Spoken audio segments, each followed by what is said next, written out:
નમસ્કાર, ટીવી9 સમાચાર સાથે હું છું જિજ્ઞાસા। મોરબીના જેતવરમાં વીજ લાઇનના વિરોધમાં આંદોલન મુદ્દે ગાંધીનગરમાં બેઠક। સાંજે સીએમ ભૂપેન્દ્ર પટેલની અધ્યક્ષતામાં યોજાશે બેઠક। ખેડૂતોએ સરકારના આમંત્રણનો અસ્વીકાર કર્યો છે અને આ વચ્ચે આજે બેઠક છે। ખેડૂતોની 6 મુખ્ય માંગ સહિતના મુદ્દે થઈ શકે છે આ બેઠકમાં ચર્ચા। ઉલ્લેખનીય છે કે જેતપર ઉપવાસ છાવણીમાં રાજ્યકક્ષાના પ્રધાનના ભાઈઓ પણ ઉપસ્થિત રહ્યા છે। રાજ્યકક્ષાના પ્રધાન કાંતિ અમૃત્યાના બંને ભાઈએ પણ ઉપવાસ આંદોલનને ટેકો આપ્યો છે।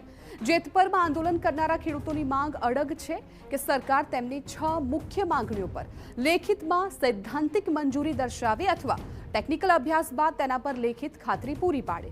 સરકારે મોકલેલા વાતચીતના પ્રસ્તાવમાં તેમની માંગણીઓ સ્વીકારવા અંગે અથવા કોઈ વૈકલ્પિક લેખિત પ્રસ્તાવ અંગે કોઈ સ્પષ્ટતા કરવામાં નથી આવી, એટલે આ મુદ્દે સ્પષ્ટતા બાદ ખેડૂતો વાતચીત અંગે નિર્ણય કરશે।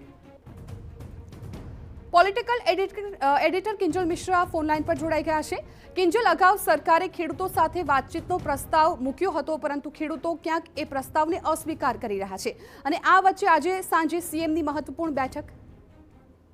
જી બિલકુલ, સાંજે મુખ્યપ્રધાન છે ત્યાં આને લઈને બેઠક છે તે કરવાના છે। ગઈકાલે વાત કરવામાં આવે તો ગઈકાલે ડેપ્યુટી સીએમ દ્વારા પણ જે ખેડૂતોનો મુદ્દો છે તે હલ કરવા માટે જે બેઠકનો દોર છે તે કરવામાં આવ્યો હતો। હાલાકી ખેડૂતોની વાત કરવામાં સતત જે તેમનો વિરોધ છે તે વધી રહ્યો છે। મોરબી જેતપુરની અંદર જે વીજ લાઇન છે તેના વિરોધની અંદર આંદોલનની અંદર હવે ક્યાંક ને ક્યાંક મંત્રીના જે ભાઈઓ છે તે પણ બેસી રહ્યા છે।